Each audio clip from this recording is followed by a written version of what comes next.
Tonight, a call for SaskPower to cancel a planned rate hike.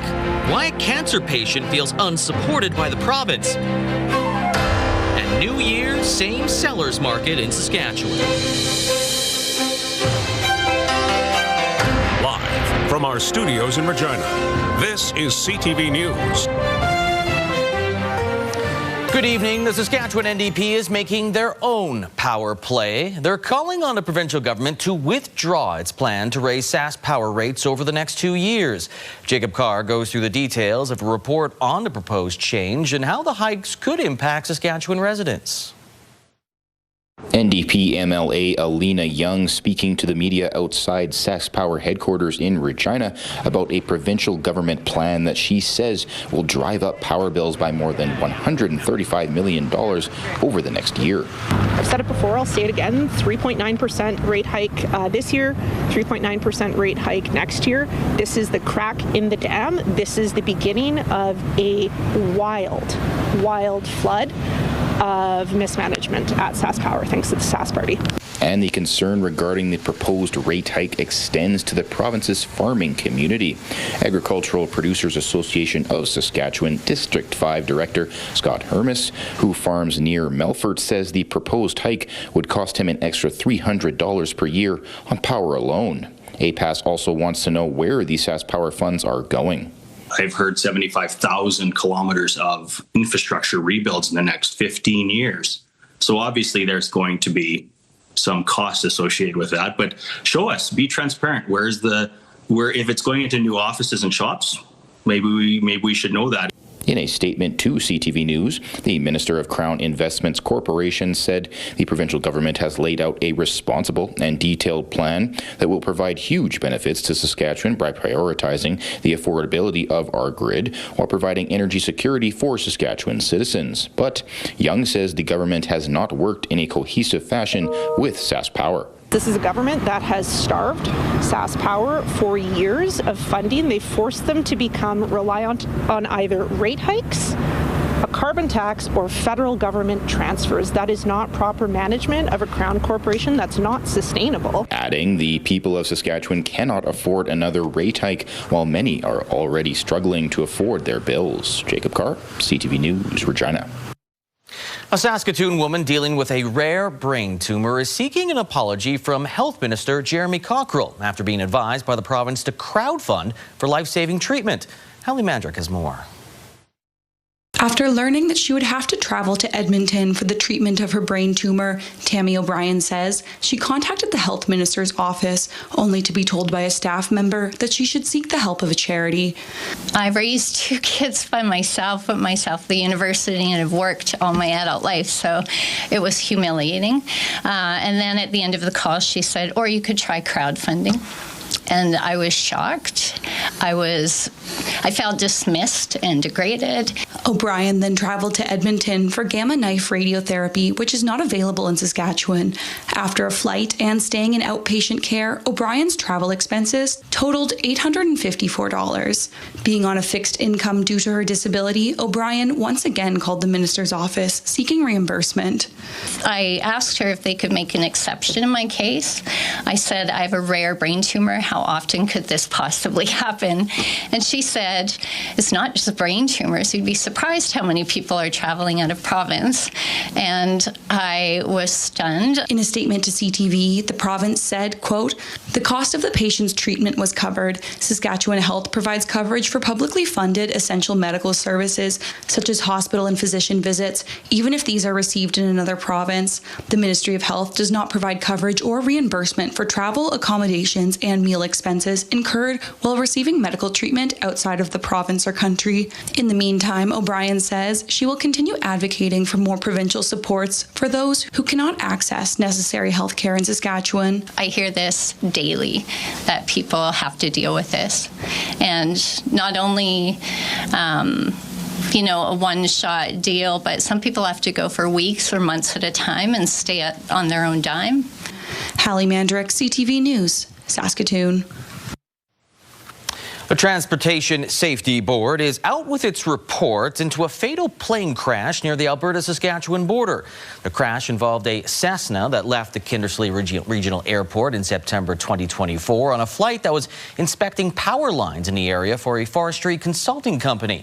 Investigators say the plane stalled during a turn, making the turn more sharply than expected, then going into a roll and crashing into the ground 13 kilometers southeast of Lloydminster's airport. The pilot was killed in the crash. The observer died 3 days later due to their injuries. The TSB found that the pilot had all the proper training. The company that commissioned the flight was brought in expanded training and experience requirements now for these types of low-level aerial surveys. Regina Crime Stoppers has released its 2025 numbers highlighting tips, arrests, and community impact. 917 tips were received last year, leading to 44 arrests, 81 cases cleared, and 56 charges laid. More than $12,000 in reward money was paid to anonymous tipsters. That's double the amount that was paid out in 2024. This year, Crime Stoppers will bring back reenactment videos, while the logo and contact information will be added to the city's green and brown bins. Most people, when they think about Crime Stoppers, they think about us paying out tips, but we're really focused on community outreach, going towards the youth and talking to them about, safe communities and educating them about what Crime Stoppers does. But we're also trying to work with newcomers to Canada. A lot of times, newcomers to Canada have a concern with the police, and we want to reassure them that there is a way to contact the police that's anonymous, and that they can report crimes safely. The City of Regina provides the first $10,000 of tip reward money each year.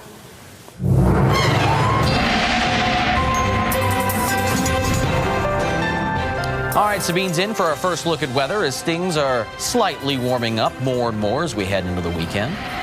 I mean, it may not have felt like it today, but in Regina today, we did warm up to we're warming up now as we speak. We're sitting at about -2 right now, Lee. So with the wind chill, of course, that is making it feel a little cooler than normal. But as Lee said, we're continuing to see that warm up throughout the rest of this week. Eventually, we will see some parts, including Regina, get to 0, if not warmer than 0. And I'll talk more about that in your forecast. In terms of what we saw today, though, not a whole lot.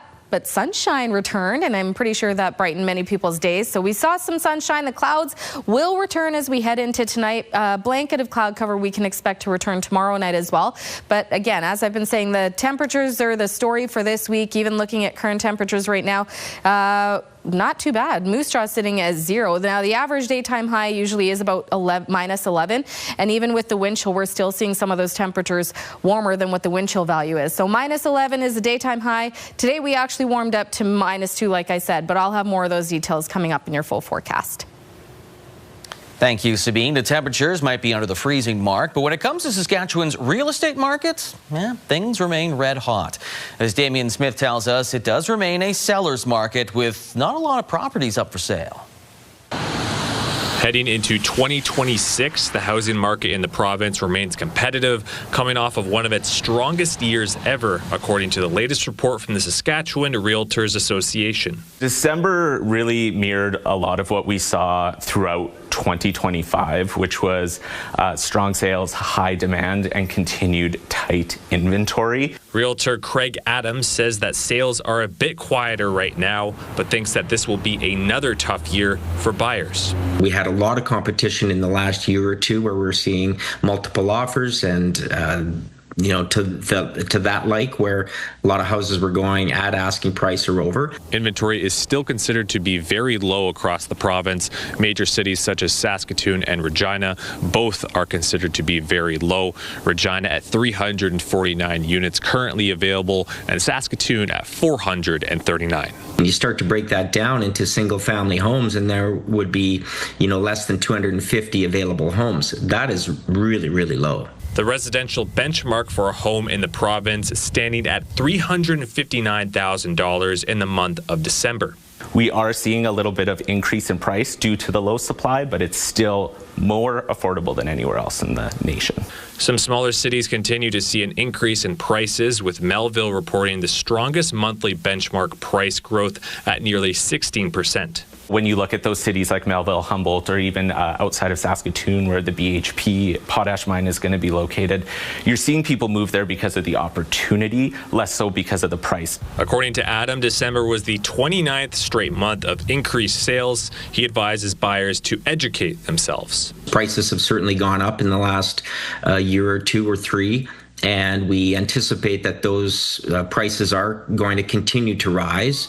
And so get educated in the market, understand the values. Damian Smith, CTV News, Regina. Investigators are looking into the Christmas Day fire that destroyed Prince Albert's Salvation Army as arson. The city's fire department says there were multiple areas where the fire started in the building, which often indicates a fire is deliberately set. The Salvation Army recently moved to a second location following the fire and is operating out of the Union Center, offering people a place to stay as well as meal services. The Salvation Army is leasing the building on a month-to-month basis until September. Residents of Ituna face losing their community transit service as their only bus is in need of a safety inspection. Regina has the details. Some Ituna residents feel they have been thrown under the bus as their community transit system is in jeopardy. The current transit bus is in a state of disrepair. It will not pass a safety inspection. So we have been advised that we should put our money towards replacing the bus. Roy says the bus was partially fixed in late 2025, but in the last 2 months since, the situation has turned dire. Bodywork was put aside.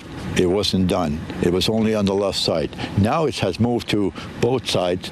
The driver's floor, the floor under the driver's seat is rusted out. There's cross members that are going through. According to the driver, if the inspection fails at the end of January, it will leave over 300 residents stranded indefinitely, including seniors and people living with disabilities. It is estimated to be half of the town's population. I think Ituna should just reconsider.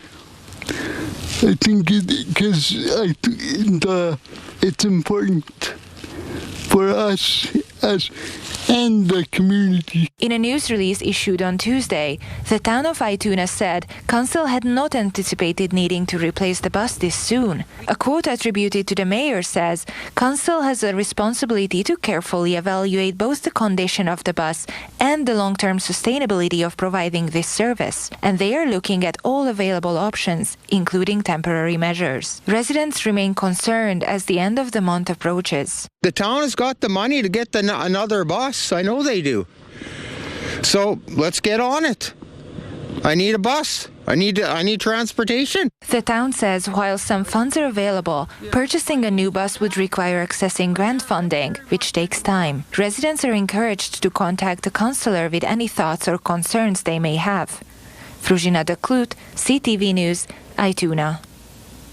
Well, it's been a resolution for more than 15 years, having a dry January, an initiative that gives those who maybe indulge over the holidays a unique challenge to begin the new year, and one which could lead to better health for them as well.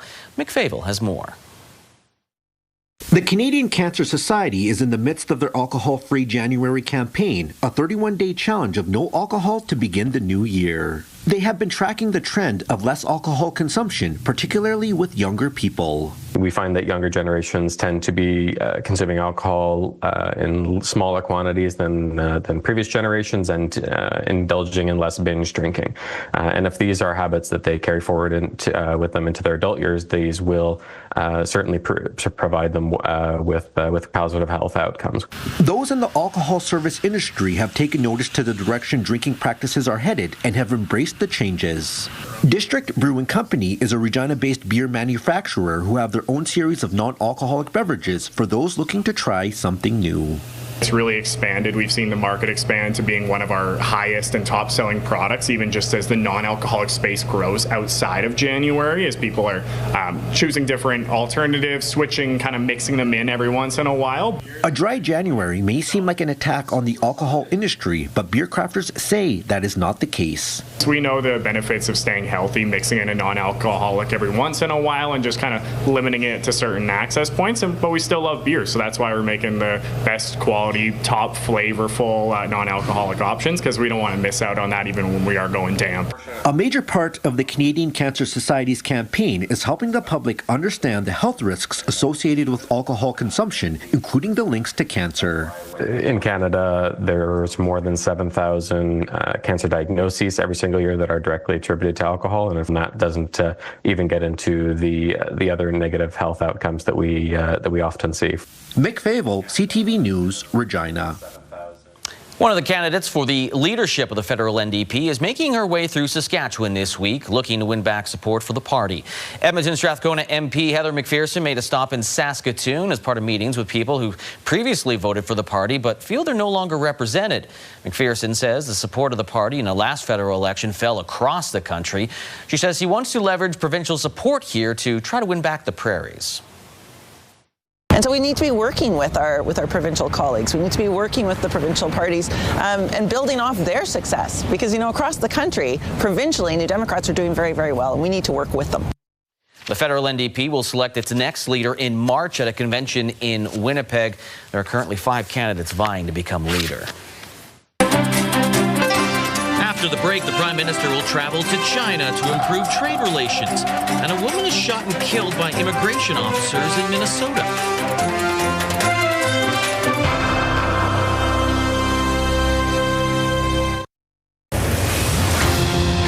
Tonight on CTV National News, I'm Allison Bamford in Outlook, Saskatchewan, where the town's health centre is using virtual doctors to help staff its ER. A virtual physician is better than not being able to see anyone at all. Why experts say this could help fill the gaps in the countrywide doctor shortage. Tonight on CTV National News and ctvnews.ca. Prime Minister Mark Carney is headed to China next week to talk trade and security as both countries look to ease tensions. That may be good news for canola farmers here who are currently feeling the pain of Chinese tariffs. Annie Bergeron-Oliver looks at the important first visit by a Canadian Prime Minister in nearly 10 years. After years of tense relations, a change appears to be brewing as Prime Minister Mark Carney gets set to try and address thorny trade issues in Beijing with Chinese President Xi Jinping. No doubt there are going to be challenges and that, the two countries won't see eye to eye on everything, but there are some common and shared interests. Next week's visit will be the first by a Canadian Prime Minister in nearly a decade, and the first since China arrested and eventually released Canadians Michael Kovrig and Michael Spavor in retaliation for Canada's detention of Huawei's Meng Wanzhou. One of the biggest flashpoints that's expected to come up, tariffs. Canada imposed a 100% tariff on Chinese electric vehicles in 2024, a move met by China, who implemented a punishing 100% tariff on canola oil and a 25% tariff on certain pork, fish, and seafood products. We hope that there'd be tariffs, removed immediately. But as I say, this, history has said that the removal of those tariffs does take some time. But while this 3-day trip is being viewed as a relationship reset, experts say Canada has to be cautious not to trigger any alarm bells in Washington, with negotiations on the North American trade deal set to begin later this year. If we are seen to go too far down the path of befriending China, we know who in Washington is going to be irritated by that. But while tariffs are expected to loom large, the Prime Minister's office says energy, agriculture, and international security are all up for discussion. Annie Bergeron-Oliver, CTV News, Ottawa. After the capture of Venezuelan dictator Nicolas Maduro, the Trump administration is moving in to control that country's oil, seizing 2 tankers in an early morning raid. Joy Malbin has the latest from Washington. Dramatic pictures posted by the Trump administration show the U.S. Coast Guard boarding a Russian-flagged oil tanker after chasing it in the North Atlantic for 2 weeks and risking a conflict with the Kremlin. Moscow officials angrily called the U.S. seizure outright piracy. Another vessel captured in the Caribbean, U.S. forces seen rappelling onto the deck of an empty vessel called the Sophia. Both ships accused of violating U.S. sanctions after the Trump administration ordered a blockade of Venezuelan oil, capturing its president Nicolas Maduro in a daring raid, accusing him of operating a narco-terrorist regime. So our military is prepared to continue this. As he said, the president, when he speaks, he means it.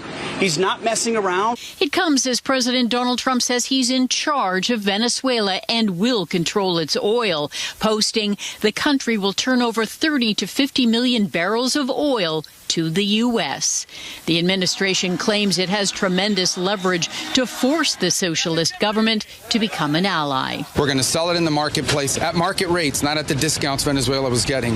That money will then be handled in such a way that we will control how it is dispersed in a way that benefits the Venezuelan people, not corruption, not the regime. After a classified briefing, several lawmakers are critical of Trump's attempt to reshape the world order. This is an insane plan. They are talking about stealing the Venezuelan oil at gunpoint. I am totally dissatisfied about their answers of going into other countries. The Trump administration intends to oversee the sale of Venezuela's oil indefinitely, as President Trump plans to meet with major U.S. oil executives Friday about restarting drilling in Venezuela. Joy Malvin, CTV News, Washington. Meanwhile, U.S. Secretary of State Marco Rubio is planning to meet Danish officials next week with the Trump administration discussing purchasing Greenland. White House Press Secretary Caroline Leavitt said today that the potential purchase of Greenland is being actively discussed by President Trump and his national security team. Tensions over the plan for the U.S. to take control of Greenland were ratcheted up when the White House said the use of the military force is always an option. That comment has angered people in Europe, and a recent U.S. intervention in Venezuela has heightened concerns that Greenland could be next. A woman is dead in Minneapolis after being shot by a U.S. immigration officer. The Department of Homeland Security says Immigration and Customs Enforcement agents were conducting targeted operations when they say violent rioters tried to run over officers in a vehicle. A statement from the department says an ICE officer, fearing for his life and public safety, fired defensive shots, saving his life and other officers. U.S. Secretary of Homeland Security Kristi Noem said everyone in the U.S. should be able to label today's act as wrong, saying the driver was trying to kill an officer and his colleagues. Domestic acts of terrorism like this will not stand, and I'm grateful that we have the leadership in Washington, D.C. that recognizes it. But Minneapolis Mayor Jacob Frey rejected those claims of self-defense, and he's calling on ICE officers to leave the city.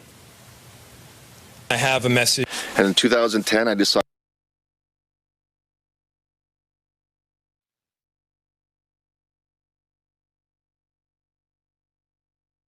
ahead, a Rider favorite is receiving more than just attention from an NFL team.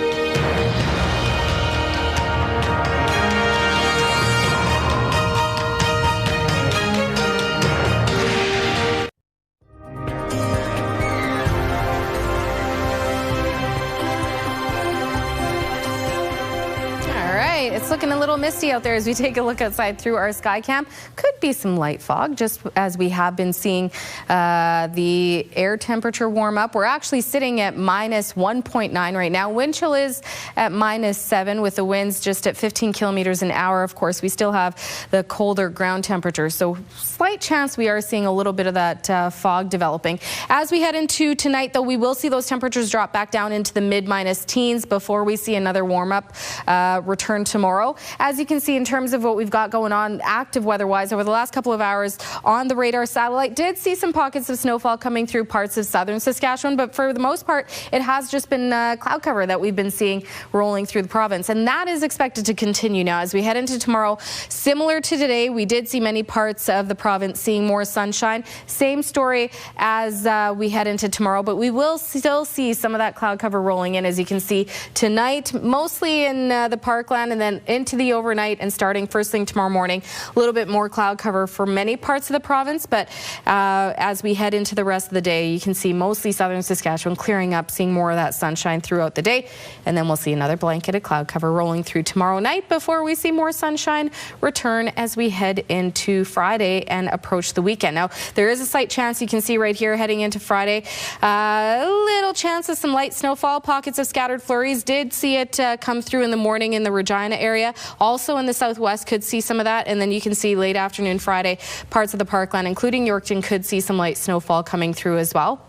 But The main story has been just the temperatures that we've been seeing, and even further up north when the average daytime highs usually are about -13. That's what we'll be getting to tomorrow. Tomorrow we won't see them as warm as we got to today for some parts of the province, but we're still seeing within seasonal, if not warmer than seasonal. For North Battleford, seasonal at -13, a mix of sun and cloud. Mainly sunny, -11 for Saskatoon, also right within that seasonal range. A little warmer for Yorkton tomorrow at -8 with a mix of sun and cloud. In the southwest, not into the zeros, but -1 for Maple Creek, -3 for Swift Current, -4 for Moose Jaw, all seeing a mix of sun and cloud. In the southeast, same conditions. Temperatures a little cooler by a couple degrees, -4 for Estevan and Assiniboia, and Weyburn -6 with a mix of sun and cloud. Estevan could see a slight chance of some snow tonight, as could the southwest there. But tonight for Regina, could see more of that cloud cover rolling in. Winds picking up to 45, temperature dropping to -14, and then we'll see a warm up of -7 tomorrow. Winds calming to about 15,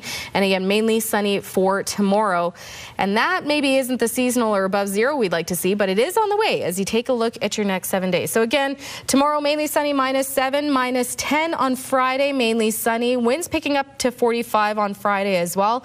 By Saturday, the winds calming to 15, -9 with a mix of sun and cloud. And Sunday is looking like when we'll start to see the start of those above zero temperatures. 1 degree on Sunday, a mix of sun and cloud.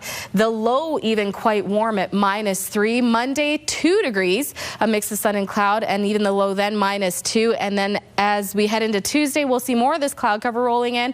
Winds picking up to 40, 1 degree, -3 is the low. And then Wednesday, slight chance. Tuesday night into Wednesday, we could see some light snowfall, but by Wednesday, we're seeing nothing but cloud cover. Winds not too bad, and temperature, yeah, dropping below zero, but still sitting at -1. So I know we've been talking about the freeze thaw. I don't know how much we'll see with that, because those temperatures are still kind of hovering just below zero for most of the week, but they're still much warmer than what we're used to seeing this time of year. So not a lot of thaw, but just not a lot of freeze either. Yeah, and a lot of sunshine, though. All right. Thanks, Sabine. You bet.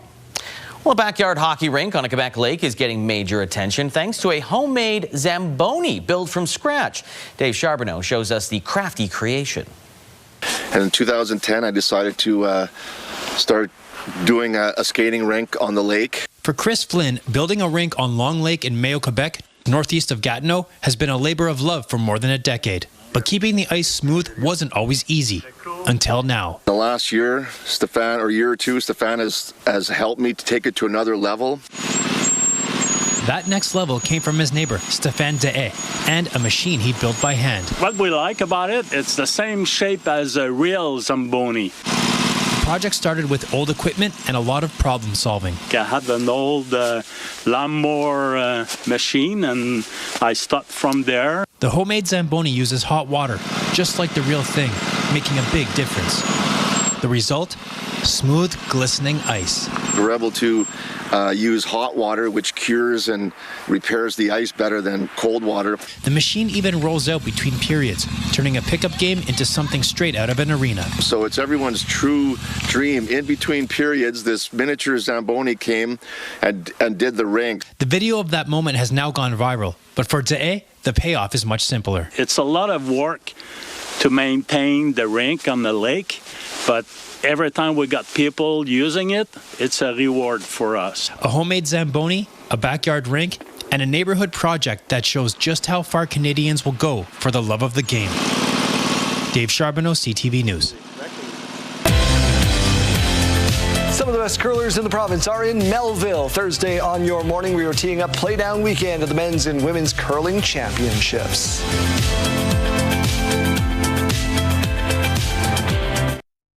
Wardrobe consideration in part by Colin O'Brien Men's Shop.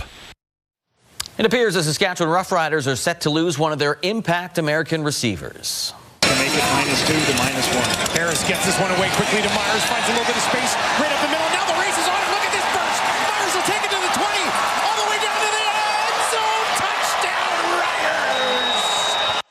Several reports that receiver Dante Myers has signed with the NFL Cincinnati Bengals. Last year, in his only season as a full-time starter, Myers had 1,056 yards receiving with 8 touchdowns. He added 7 catches for 116 yards in the playoffs, including a pivotal catch late in the Western Final to set up the game-winning touchdown.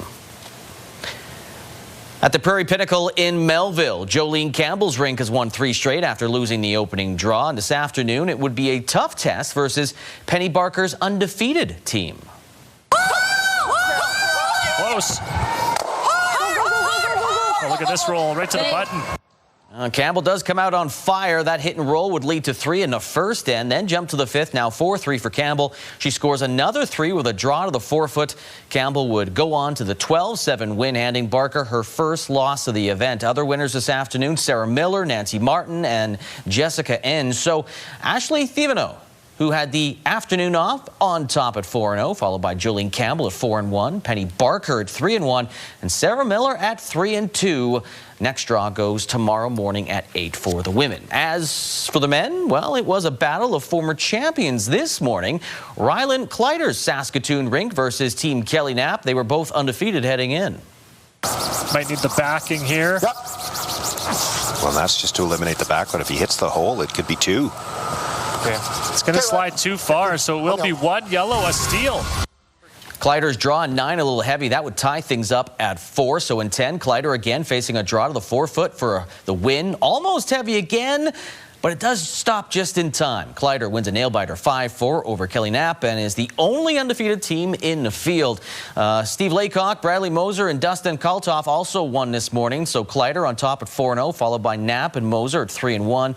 Kaltoff is 2-1. Laycock sits at 2-2. Their next draw is tonight at 7. Kleider gets the night off.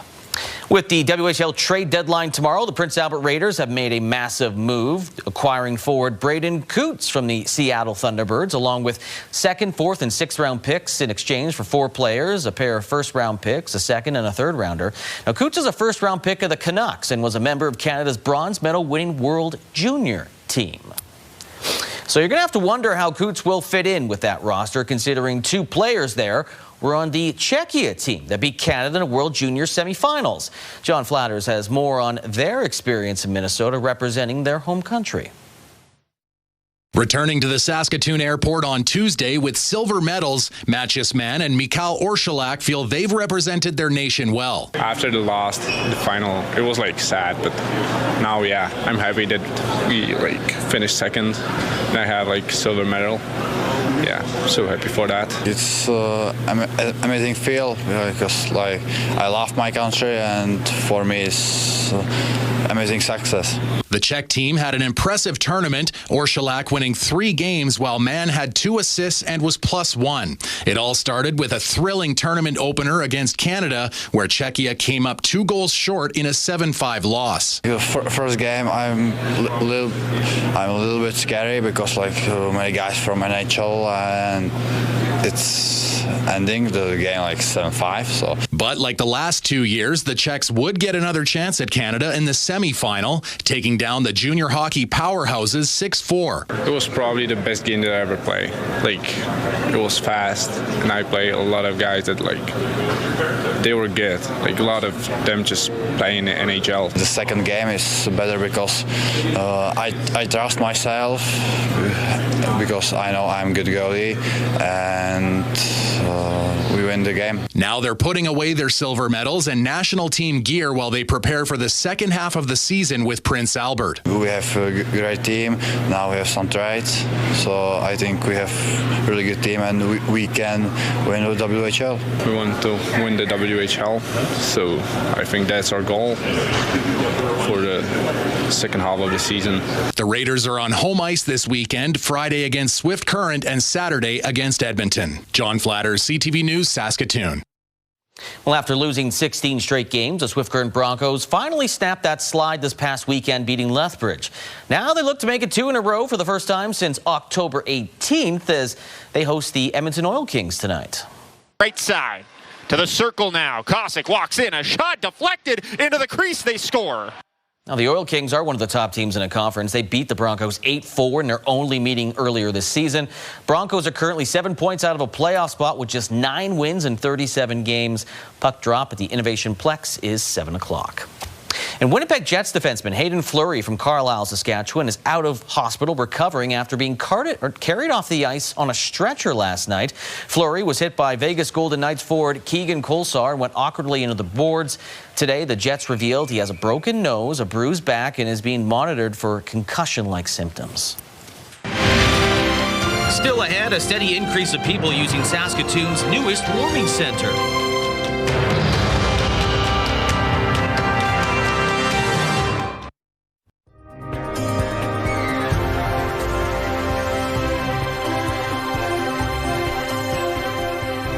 Welcome back. Let's take a look at your rural forecast heading into tomorrow. So same story. We'll see more sunshine. Temperatures, depending on where we are, we'll see some areas getting within that seasonal range, like Melfort and Watrous at -11, -13 for Lloydminster. Meadow Lake also sitting at -11 tomorrow. And then some areas just by a couple degrees warmer than what that average is. Spiritwood, Kindersley, Outlook, Wynyard all expecting to warm up to -9 tomorrow, and Hudson Bay -8 with a mix of sun and cloud.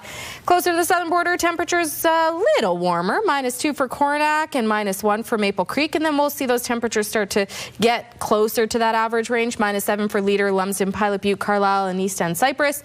-11 up in Kenora, and -3 for Rockland. Assiniboia sitting at -4.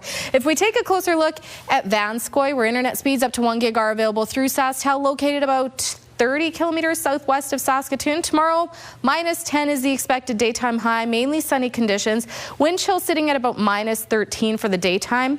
We will see the temperature drop to about -15 into the evening with a wind chill of -23.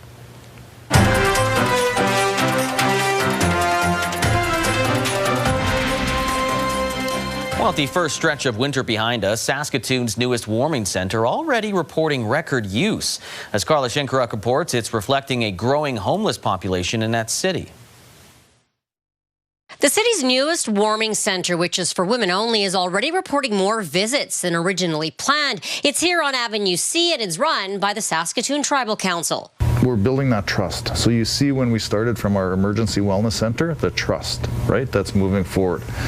So people are starting to come over. In November, the women's location was here in the old STC bus depot downtown, but then moved over to this site in Riversdale. Arcan tells us they plan for about 100 people here daily, but so far they're seeing a higher demand than expected. We've seen about 4,030 women since November 7th till December 31st. Out of that has been roughly about 550 different women, which is a pretty significant number inside of 2 months. That increase mirrors usage at the men's warm-up location at St. Mary's Church run by the Salvation Army. Numbers early in the winter are at last year's highest levels. This year we're peaking at 130 and sometimes dropping down to 110. So we're probably averaging about 120 right now, which is up from last year. And even with such a high number of people visiting these facilities, the Saskatoon Fire Department tells us that in 2025, there were 1,859 reported encampments and 116 fires in those encampments. That compares to 2024, with only 1,255 encampments and 50 fires. Crews are seeing some encampments used to help keep belongings that aren't allowed in shelters. Some of them are actually being used for storage, not necessarily living, but when they go and visit their stuff, they might have a fire, and so we're seeing more combustible material. So despite the challenges, those running the warming stations say there are positive outcomes, with 53 women being given a bed at the Wellness Center in Fairhaven and about a dozen people entering detox this month. Carla Shinkaruk, CTV News, Saskatoon.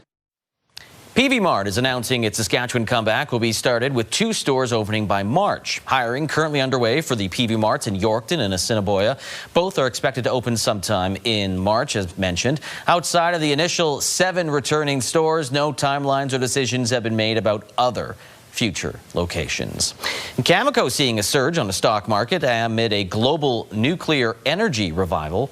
Stock prices for the company have nearly tripled in the 10 months. Much of that rise is attributed to the rise of AI and the significant demand for electricity, the technology that needs that. With countries looking for a carbon-friendly way to power AI, traders are finding comfort in Cameco. Again, a good time to be part of this operation here in the province, and I look to see positive signs continuing for this industry. Willoughby says another benefit for Cameco is Canada being seen as a relatively safe trading partner in current global economics.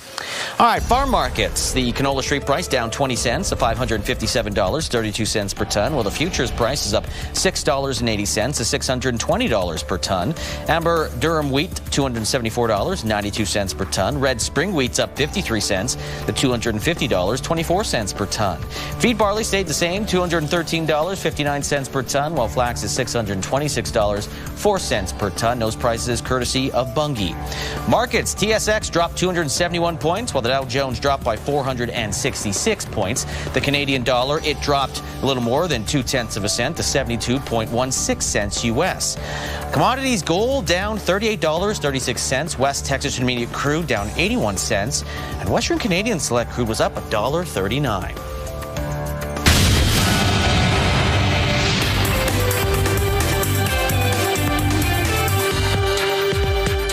The U.S. now says it will control Venezuela's oil industry indefinitely. Washington also says it's importing over $2 billion worth of oil from Venezuela. The barrels of heavy crude will be refined in the U.S. The news sent the global price of oil down today. But Canadian crude has been clipping all week with concerns that the heavy, sour crude Venezuela will export will compete with the similar Canadian product. Home sales in Toronto dropped almost 9% in December from the same month in 2024. The average selling price also dropped over 5%. When you step back and look at all of 2025, sales were down over 11%, even though inventory was up over 10%. Tim Hortons is sponsoring the Olympics and Paralympics. The iconic Canadian brand has never backed the games before. It means athletes will be able to enjoy a Tim's double-double when competing in Italy next month. But the partnership will also benefit Tim's loyalty customers because every Canadian gold medal will mean freebies for them. Those are your business headlines. I'm Marilla Fernandez.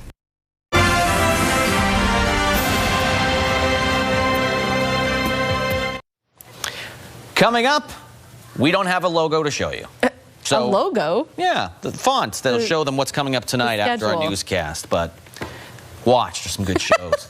Lego is showcasing a piece of its future with its first ever smart brick. And I can engage these two in battle. And you can see the registration here on this brick. Okay, well, the new light-up brick contains a chip and a speaker, allowing it to interact with whatever design it's a part of, like this Star Wars creation. Lego showed off the innovation at the Consumer Electronics Show in Las Vegas. Reaction from fans has underwhelming so far, but the company says the new tech is here to stay. Yeah, it's not. I mean, yeah, it's cool. I don't know. Maybe people are expecting too much. The thing is, I feel like those would be more maybe for little kids, but then the Star Wars Lego, isn't that really expensive? Yeah, it's a lot of money. The Death Star and stuff like that. Yeah. I shouldn't talk. I was trying to find a Stranger Things house. Okay, Saskatchewan RCMP have released a list of top 10 calls they say missed the mark in 2025. A frustrated individual called to complain that they were out of toilet paper. Can't spare a square. Oh, gosh. 911 call takers sharing some of the most frustrating misuses of the service. Another caller from 911 last year stated they were upset because they had to drive their expensive vehicle through a construction zone. Oh. I didn't know JC did that. Oh. Also among the top 10, a complaint about a shopping cart left in a person's driveway, food taking too long in a restaurant, and a friend cooking their pork chop without permission. The number one was, though, that the police said somebody called the police because they lost their phone and needed to hear it ring, so they asked for them to call them. But they were already calling them, yes. Yeah. RCMP reminding people 911 is for emergencies only. Misusing the service can lead up to fines of $2,000. I keep thinking this can't happen year after year, but it really does. Yeah. Just don't do that, maybe. Yeah. There are lots on the list, top 10. The toilet paper one's interesting. So is that last one. Also, but why didn't they just call someone in their house for it? I don't know. I like the one where a person called complaining about their co-anchor. What?